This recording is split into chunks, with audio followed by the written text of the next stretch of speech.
I got the gel ring, which is sad, but still a really pretty soap.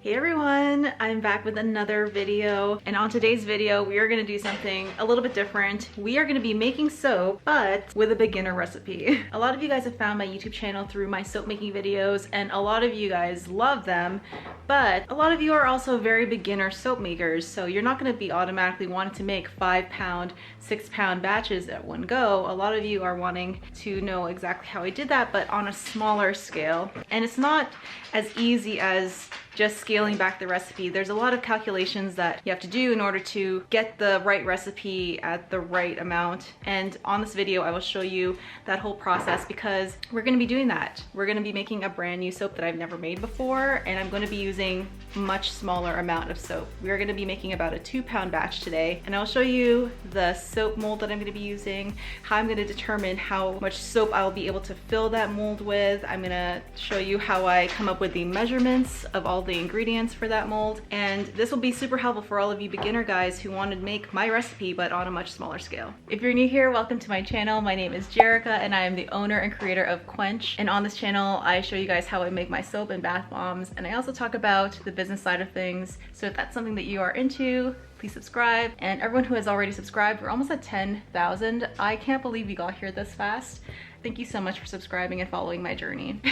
This is Dempsey, by the way. She is a very sweet girl and our company mascot and employee of the month. You're such a good employee. And now, without further ado, let's get into it. So for today's video, I will not be using my 23-inch long wooden soap mold. We are going to be using the very first soap mold I ever used when I first started making soap, and that was this Crafter's Choice silicone mold. And this guy holds about 2 pounds of soap. I really liked him when I first started. A few pain points about using this guy though. My soap is always really hard to pop out, and I really did not enjoy that aspect of using a silicone mold. But when I'm making smaller batches, this is a great mold to start with, and I highly recommend it if you are just starting out to get a small mold like this. For those wanting the exact mold name, it's the regular loaf mold 1501. So the very first step in creating your soap recipe is figuring out how much soap you actually want to make. And in order to figure that out, you're gonna just do some basic math, and in order to get the volume of any container, the basic equation is the length times the width times the height. And this number that you end up with will be your volume. And that volume, you can convert it into grams. And if you are wanting to not use the metric system, you convert those grams into pounds. And that is the very first step, is figuring out how much soap you can actually fit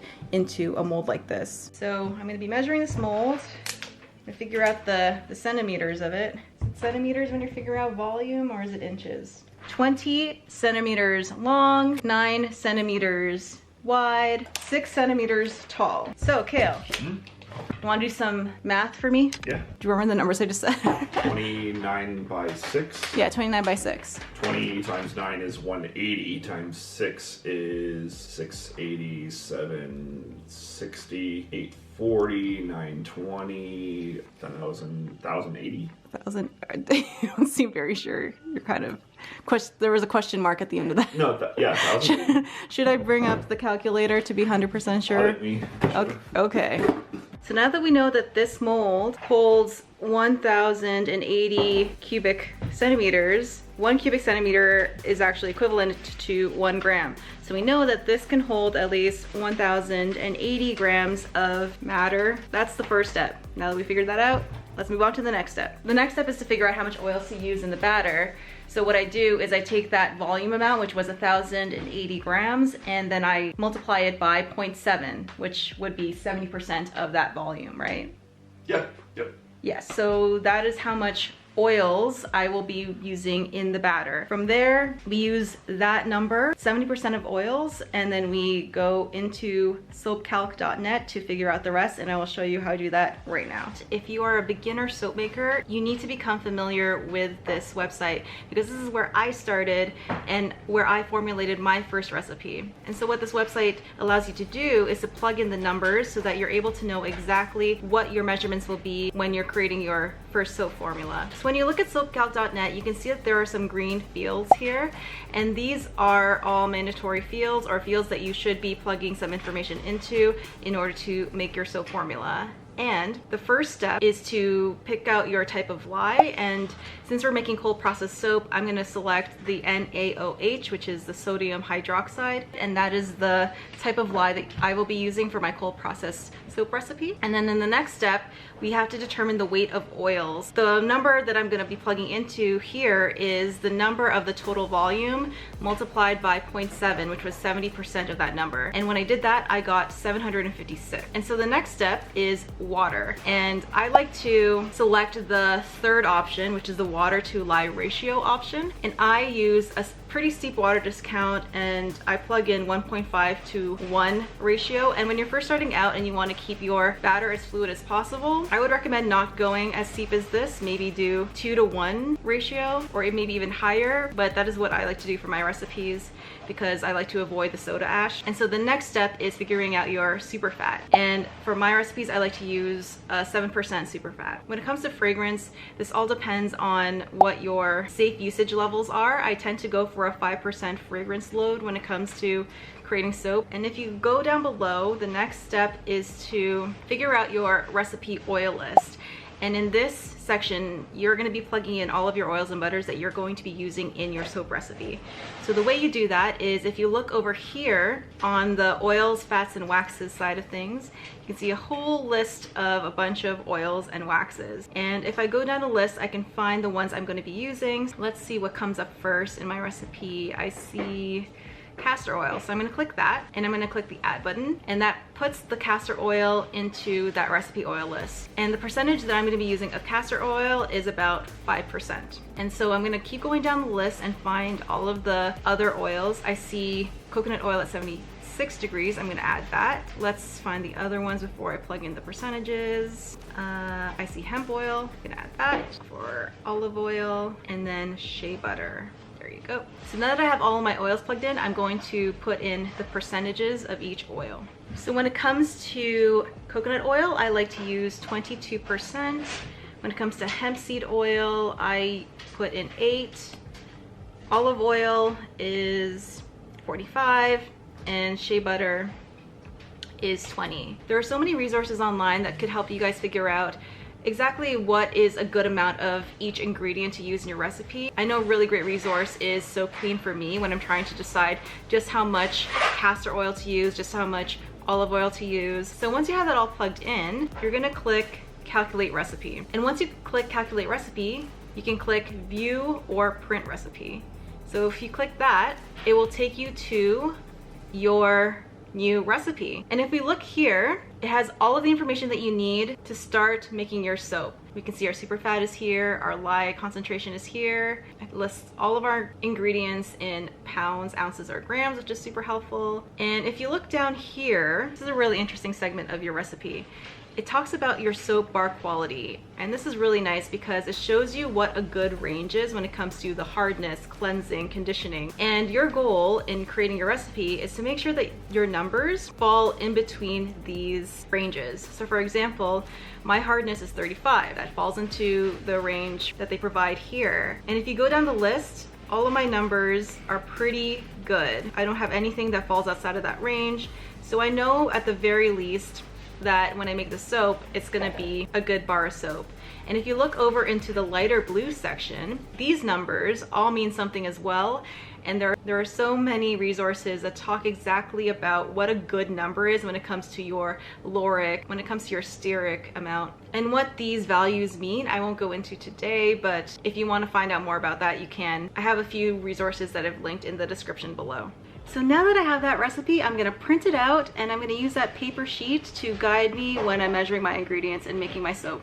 So for today's soap, we are going to be scenting it with pine.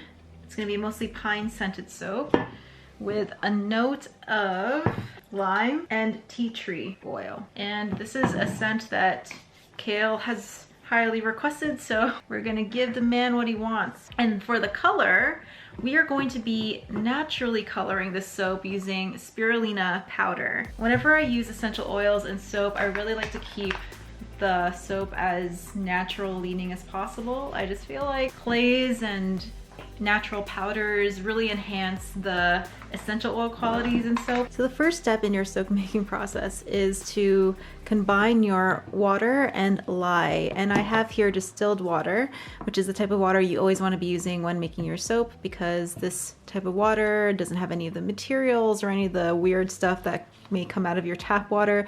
So always use distilled water. I have it in here in this plastic cup, and then I have my lye here. And what we will be doing is adding this lye into the water and then mixing it up as we do that.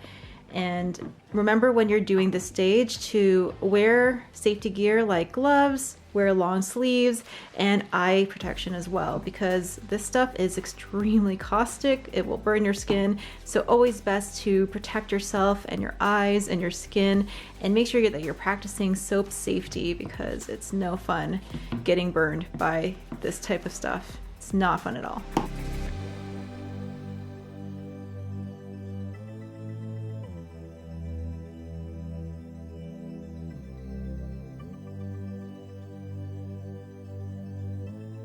Next, we're going to be measuring out our oils and shea butter. We have to melt those down over the stovetop so that they could be in liquid form before we blend the oil and the lye together.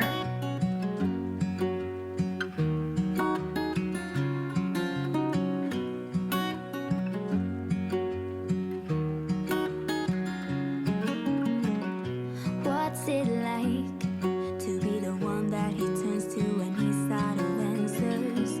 What's it like to be the one that he comes to when he wants to dance? And I wonder what's that like?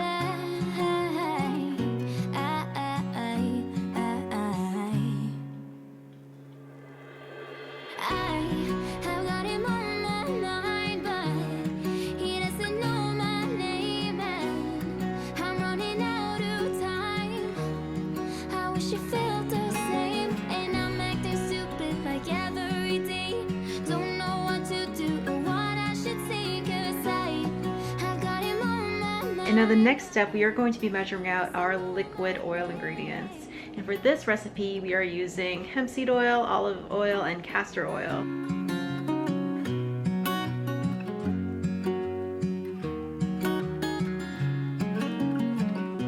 What's it like to hold his hand when he tells you that you're all he wants? And it's midnight, oh, I'm thinking about him. I have got him on my mind, but he doesn't know my name, and I'm running out of time. I wish you felt the same, and I'm acting stupid like every day. Don't know what to do or what I should say, 'cause I have got him on my mind, but he doesn't know my name.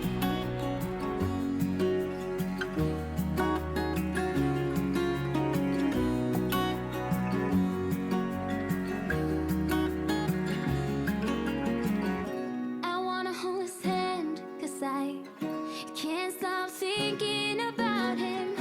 And would he understand? We have our lye cooling, and I just checked the temperature and it's at 124 degrees right now. I like to soap below 110, so with the rate that it's going, it should be ready maybe in half an hour or so. And I have my shea butter and cocoa nut oil also melting down on the stovetop. I've measured out my liquid oils, and so now it's just a matter of waiting until the lye cools down below 110 before I mix everything together. And I will come back to you once that's ready to go. Grabbing your coffee? Yep, heating it up. So our lye is the right temperature. It's actually a lot cooler than I was expecting. It's at 84 degrees Fahrenheit, which is about the room temperature. Does that sound right? No, that doesn't sound No, right. that's a lot. That's hotter than room temperature. And now I'm gonna mix everything together, and because this is a new scent blend, I want Kale to help me film it because I don't know if it'll seize on me. Are you ready to help me out? Always here. People really liked your skills in filming the other soap, so that's why. What can I say? I got the touch. I try to figure out who I am. Not sure what I'm doing here. And the days don't work out the way I thought they would. And before you, there was no one who understood. Never found somewhere I fit in. Until I met you, I was feeling lost. But you're the one who can make it go away. All you have to do is look at me. Sometimes I can't breathe, but it feels like you're the one who saves me. When I try, but don't succeed. Yeah, it feels like you're the one who saves me. The one who saves me.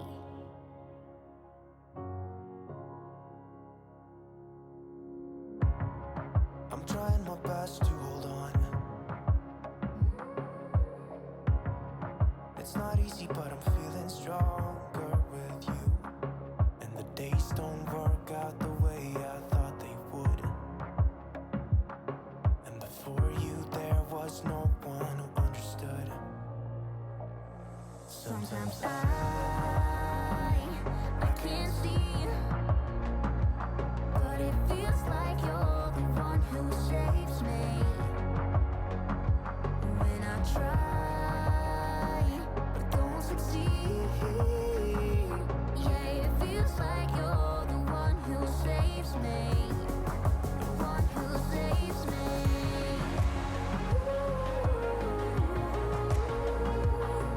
No, I can't get enough of what you do.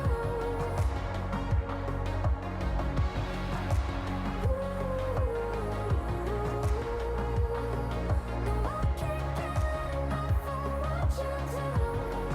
Enough of what you do. I'll give you my everything. It's not much, but it's all I have. You know we could run to a place where we belong, but I need you there with me to go on.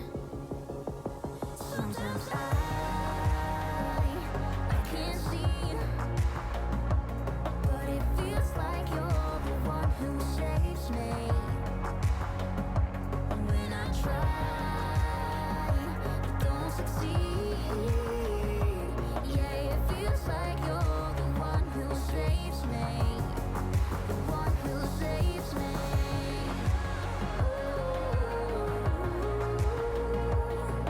No, I can't get enough of what you do. The one who saves me.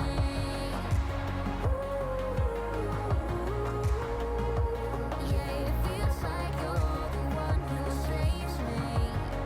The one who So we just saves poured me. the pine, lime, and tea tree soap, and it smells amazing. Because it's an essential oil soap, I'm not going to be putting it in my oven. I'm just going to put it right down into my basement because I don't want the heat of the gel phase to burn off the essential oils.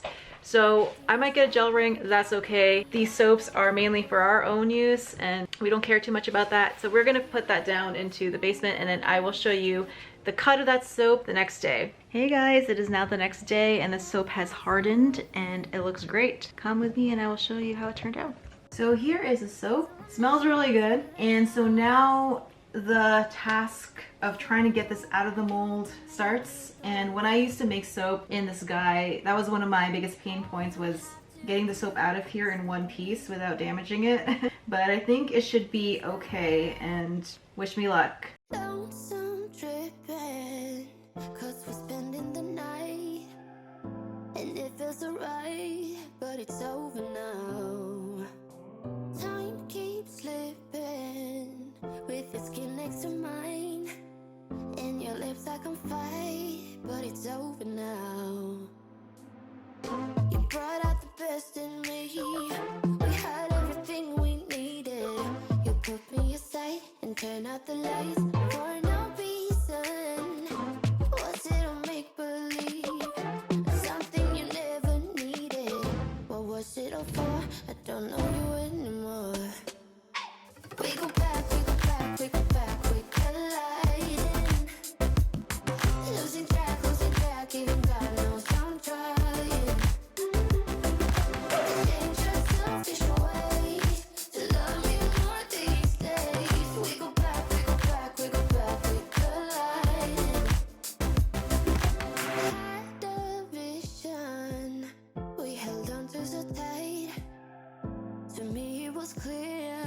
So if you want to avoid getting a gel ring, you should force gel by popping it into the oven for a little bit. And what I mean by that is you set the oven at its lowest setting, and once it gets to the lowest setting, turn it off, and then pop your soap in there for the rest of the night and then cut it the next day. So I did not do that, and I got the gel ring, which is sad, but still a really pretty soap, and it smells really good. It smells more piney now that it's saponified. Before it was mostly a lime smell, and that's mellowed out into this really nice, mostly pine with a little bit of citrus and a hint of tea tree. And it turned out really good. So I hope you liked this video. This is a little bit different. I wanted to provide a recipe that was a good starter one for any of you guys who don't have the big long wooden molds that I use and want to start off with something small. And I know that figuring out soap calc is a bit of a learning curve, and hopefully I helped you guys with that a little bit. If you did like it, if you did learn something, give it a thumbs up, and don't forget to subscribe. I have so many videos coming out, and everyone who has already subscribed, we are almost at 10,000. It'll probably be 10,000 by the end of the day, and I could not have imagined me getting to this point this fast. So thank you to every single person who has supported me from the beginning, and those who continue to support me to this day. You guys are just amazing, and I love all of you so much. And until the next video, keep smiling, keep shining, and keep being awesome people and awesome business owners. And I will see you in the next one. Bye guys.